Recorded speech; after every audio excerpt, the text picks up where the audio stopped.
Good morning and welcome to Cincy Lifestyle on this Monday, December the 7th, as we begin the week and that uphill climb to the next weekend. Mona will be along here shortly.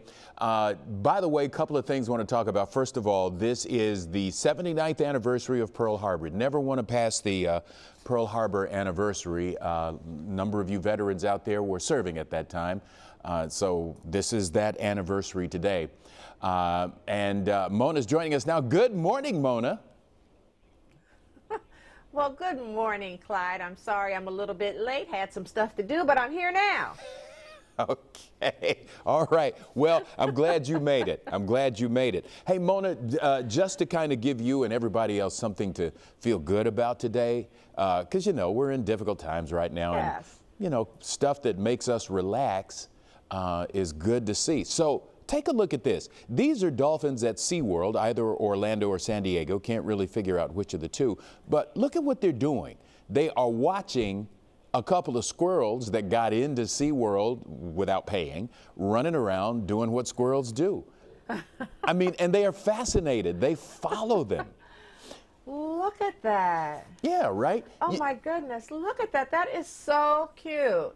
You know, they say dolphins... They are fascinated with them. They are. And they say dolphins are some of the smarter, brighter animals out there in the animal kingdom. And so that it stands to reason that they would be attracted by squirrels, and they are following them. They are. You know, Clyde, I used to work at the Cincinnati Zoo, and we used to have a joke because when we had school kids come through, they would, you know, all these exotic animals that we had, and, you know, elephants and everything that we had at the zoo, the kids would be most intrigued by squirrels that would be going up into the tree, and we would just laugh about it. We're like, squirrels, you've got, you know, an African elephant that's so rare, or a polar bear right in front of you, and they love the squirrel. So that is funny. I understand the dolphins. Yeah. It's easy to understand. Hey, Mona, you know, given the year that we've had, and we've had quite a year, we're all right now just a little thirsty for some holiday cheer. And one of the best places to find it is at Halle-Bration. It's part festival, part business expo, and all fun, even though this year, well, it's a virtual event. Here now to talk with us a bit more about it is Kathy Lewis-Norman. She's here to fill us in. She's the chairman of this year's event. Kathy, thank you so much for joining us. Thank you, Clyde. I'm so glad to be here this morning. Yeah, we're glad to have you. So can you tell us a little bit about exactly what Halibration is for those who might not know and how it started? It's a Hallelujah celebration, and that's what we called it. We got started about 8 years ago, and we started out initially just as having an event at our church at New Vision United Methodist Church. And we had such a success with our vendors and the food and the fun that people had that we continued it. And then after about 4 years, we brought in some additional partners, the African American Chamber and the Collective Empowerment Group. And we were able to grow the event and have more vendors, more fun, more food. We went to 2 days. And we just had a great time. So it's a holiday celebration to let people come out and enjoy themselves in a safe environment. We have activities for the adults, for children. The vendors get a chance to sell their wares. We also have classes on finance and on health. And it's just a wonderful time to get together. So that's how it got started. And that's where we've been. Last year, we had about 1,700 people that came through the building. Well, Kathy, time flies when we're having a good interview. So right quick, can you tell us how you pulled it off this year, because it's all virtual? We're doing it virtual online, and so people can join us on our Facebook page at Halibration. And there is also a dedicated site. And that site will take people to everything. They'll be able to see all of the entertainment, they'll see the vendors, they'll be able to shop with those vendors, and they'll be able to have a really good time and just peruse everything that they are interested in checking out. So we have that site. It's Excel Events /virtual Halibration 2020. And that's our website. But if they go to our Facebook page at Halibration, they'll get all the information. And if they call the church, they can also get the information there too. All right, Kathy, you're a good interview. You answered all of my questions before I asked them. Thank you so much for stopping by today. Thanks a lot, Clyde. I appreciate it. Happy to do it. First, did you know that more Americans will sign up for health coverage during the week of December 7th than any other week of the year? So, what do you need to know if you haven't selected your health plan? And to tell us, National Co-Chair of Get America Covered, Joshua Peck, can clear up the confusion and my confusion, and he is joining us with more. Josh, what do people need to know to sign up? Well, we're in the middle of open enrollment. It's the one time each year where anyone between 18 and 65 can sign up for coverage, for health coverage. But this Tuesday, December 15th, is your last chance to sign up for 2021 health coverage. If you miss the deadline, you'll need to wait almost a full year to enroll. Okay, we don't want people to miss that. So how much does coverage cost this year? Quality comprehensive coverage is more affordable than most people think. This year, 3 out of 5 healthcare.gov customers in Ohio can find a plan with a monthly premium of $75 or less. Last year, over 65,000 uninsured Ohio residents were eligible for plans with a $0 monthly premium. Okay, with the pandemic this year, are there special things that people need to know? We always say that accidents happen and people get sick. This year, that's more true than ever, with hundreds of thousands of people testing positive for the coronavirus each day. And every plan sold at healthcare.gov is required to offer coronavirus testing for free and the vaccine when it becomes available. Okay, so how could people qualify for lower cost plans? So 8 out of 10 healthcare.gov customers qualify for financial help to make their monthly premiums more affordable. A lot of people assume that help isn't for them, but it's actually designed to make coverage more affordable for working families. For example, a family of 4 with a household income of as much as $100,000 a year is eligible for financial assistance. All right, Josh, talk about a tip that you have for people that are going online for the first time. Well, everybody's situation is different. And, if they have questions or, they're finding that process complicated, you can talk to a trained professional, by phone and just call 1-800-318-2596. Again, that's 1-800-318-2596, and they can answer any questions you have. That's perfect and very convenient. Josh, thank you so much for talking to us today. Thanks for having me. Well, the Holiday Junction features the Duke Energy holiday trains, and it brings out the wide-eyed wonder in kids of all ages. It's a holiday tradition, and Allie had the chance to swing by and learn more about the history of these trains, how they operate, and all the exhibit has to offer. Take a look. The Holiday Junction at the Cincinnati Museum Center, featuring the Duke Energy holiday trains, is a multi-generational holiday tradition passed down for decades since 1946. The trains are certainly the star of the show, but there's so much more. So let's start from the beginning. Follow the train tracks into the exhibit, and you will be greeted with your scavenger hunt. Today, it has to do with the ballet. A new addition to the Holiday Junction this year is the weekly rotation of scavenger hunts in an interactive yet festive holiday display. So we need to find 3 red slippers, 3 black slippers, and 12 nutcrackers. Let's go. There's a lot of details. You gotta look high, you gotta look low. They're all pretty small. This is big. You have to know that the scavenger hunt is in this front section. Right, yes, come with me, Angela. Right in the front section, not the entire junction. Okay, because I already see, am I pointing to it? A slipper. In addition to the scavenger hunt and interactive pathways, there's a photo opportunity under the northern lights, a simulated dance floor to show off your best nutcracker moves. Oh, and do you want to build a snowman? Turn that frown upside down, good sir. We're moving into a new year. Yes, and we'll keep chugging along to the star of the exhibit, the Duke Energy trains.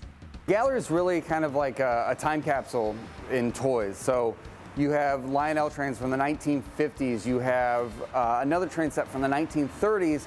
You have one of the original electric model train sets from 1904. So it's really incredible. Walking through here, you're getting a taste of what kids would have played with through the decades. And you look at some of these things and how sophisticated they are and the work and the effort that went into creating them and designing them. And it's really, really impressive. And fun fact, many of these models were used during war times for new workers in training to simulate the inner workings of the rails. Because, let's face it, it's much safer for two toy trains to run together rather than real trains filled with ammunition. And if you want to get a better look into the history of these trains, you'll want to check out the digital storyboard. It's an engaging way to learn more about the 60 locomotives, 300 rail cars, and over 5 train layouts on display. But what does it take to operate these highly sophisticated toys? This is what actually operates the railroad. These are all relays. They control the lights, the signals, the blocks, and that's what will keep trains from running into each other. What you see here, the same type of stuff is all underneath the layout, which people don't see. There's just miles of wire underneath that go all the way around the railroad to support this.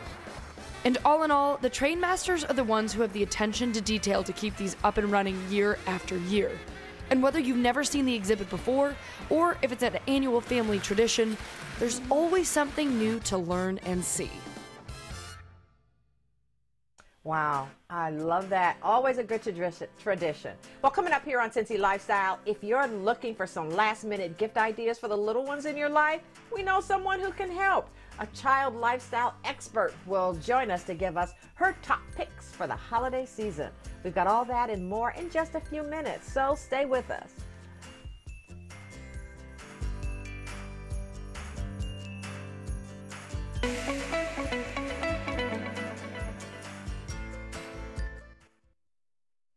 Well, the holiday season is in full swing, and parents are looking to find presents for their kids that will just bring them joy.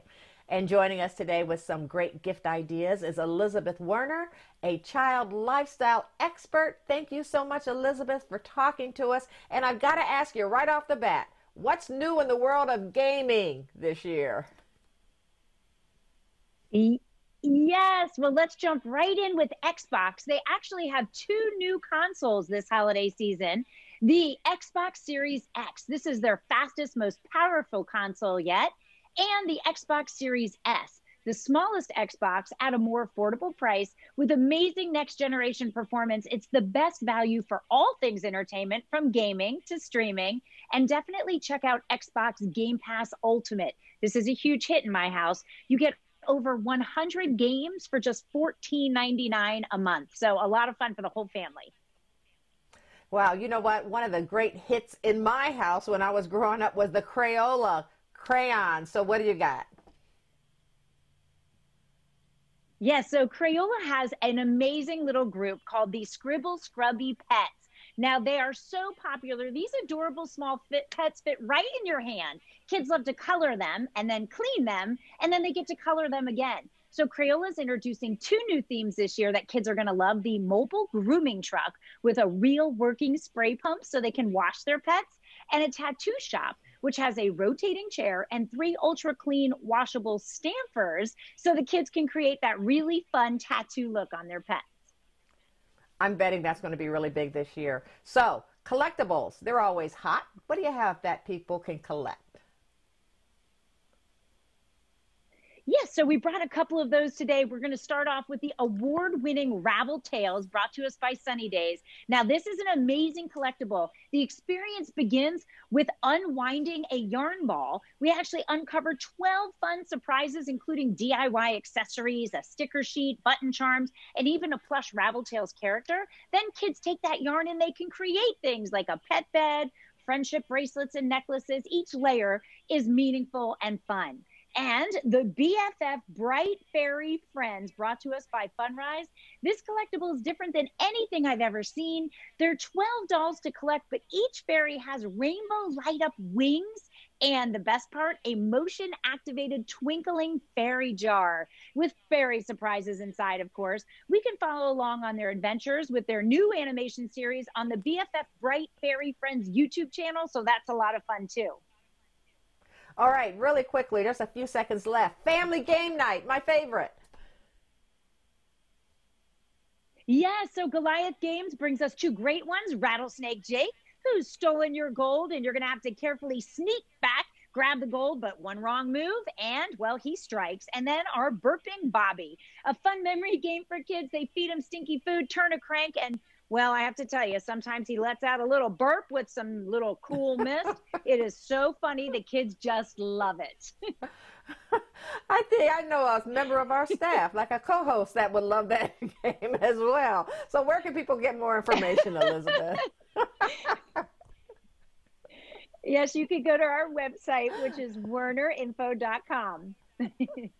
Okay. Thank you so much for joining us. I appreciate it. Mona, you should be ashamed of talking about Allie like that. Anyway, so here's the question. Have you ever heard of an art style called ambigram? Now, it's where the artist draws an image that can be seen right side up, but also upside down, and it has an interesting story either way you do it. And we've got a local woman who is a true professional when it comes to this style of art. She has a whole children's book with 3 drawings to teach kids the true meaning of Christmas. And please welcome Beth Gully, who is the author and artist behind The Other Side of Christmas books. Beth, thank you so much for joining us. I hope I did some kind of sort of justice to your intro, but can you tell us a little more about this process that you use, because it is truly fascinating. Absolutely. So I started creating this kind of art back about 25 years ago. And the first one I did, it surprised me because it had fallen on the floor. And when I picked it up, I saw it upside down. And I'm like, oh my gosh, this is really cool. And I found out later that it had a name. But mostly what I do when I get started and try to figure out what I'm going to create is I start with a picture that I want to put into the book. In this case, it's The Other Side of Christmas book. And once I figure out what a picture needs to be, I'll sketch it very minimally, and then I'll flip it upside down to see if I can find anything in that picture. And it surprises me as much as it does other people, but it's really fun. And I love teaching kids how to make them because I want this art to stay alive. There's not that many of us that have been recognized for doing it internationally. So I want to keep the art alive, and kids are learning really quickly. I think they are more open to new ideas and trying things that are different. So right quick, in this particular instance, you talk not only about the story of Santa Claus, but also about the religious significance of the holiday. Why do you think that's important? Well, God's very important in my life, and at Christmas especially, I like to share that message, and I think that's where the idea for the book came from. Is in a whimsical way, we can tell the story of the birth of Jesus and connect it with the story of Santa, which is what children are really more fascinated with this time of year. So it helps parents and grandparents and bridge that gap between the Santa and the Jesus story. And so what are you hearing back from parents and kids once they realize that they're getting 2 stories in one in the unique way that you do it? They're so surprised. So they'll watch a book reading and they'll see me go through all the traditions of the holiday. And when I flip the book over, now we start revealing the story of the birth of Jesus using the same pictures. And children and adults alike, their jaws will drop, and there's just these oohs and ahs in the room, and it just warms my heart to hear that. Well, I'm sure it does. So I'm sure there are also a lot of people who are going to be interested in learning more about this book or picking up a copy. How do they get more information? Well, you can go to my website, btgraphics.com. You can also get the book on Amazon. There's more information on my website. And there's local bookstores all over the city that carry the book. Joseph Beth, the Golden Lamb Gift Shop in Lebanon, the Bookshelf in Madeira, and then Celebrate Local, which is up in Liberty Center. So, you know, you can grab a book. I will be doing an online book reading this coming Sunday at 2 p.m. And you can learn more about that if you just go to Beth Gully on Facebook and get a book, and you can read along with me. It's a lot of fun. It's easy reading. Sounds like a great idea. Beth, thanks so much for talking to us this morning. Thanks so much, Clyde. Sure thing. And we'll be back with more Cincy Lifestyle on the other side of the break. Plus, be sure to check us out on Instagram. That is where we post all kinds of polls, questions, and behind-the-scenes pictures while we're safely out in the community. So follow us on Instagram at Cincy Lifestyle. And we'll be right back.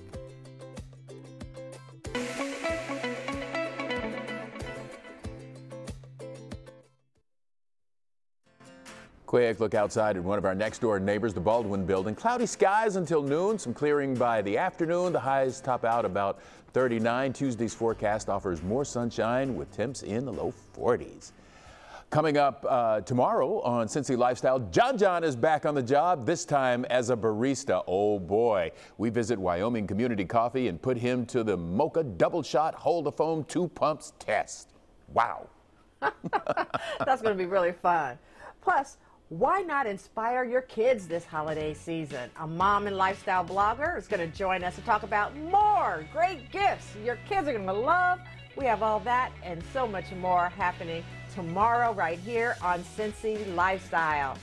And that's it for today's show, Clyde. We have done a lot, and thank you so much for joining us. You're a blessing to us, and we thank you. Reach out to us and let us know what you think, and make it a great day. Thanks for watching our video, and if you liked what you saw, hit the subscribe button. You can also check out full episodes of the show you've never seen before, or watch your favorites again and again. And as always, we love to say it, make it a great day.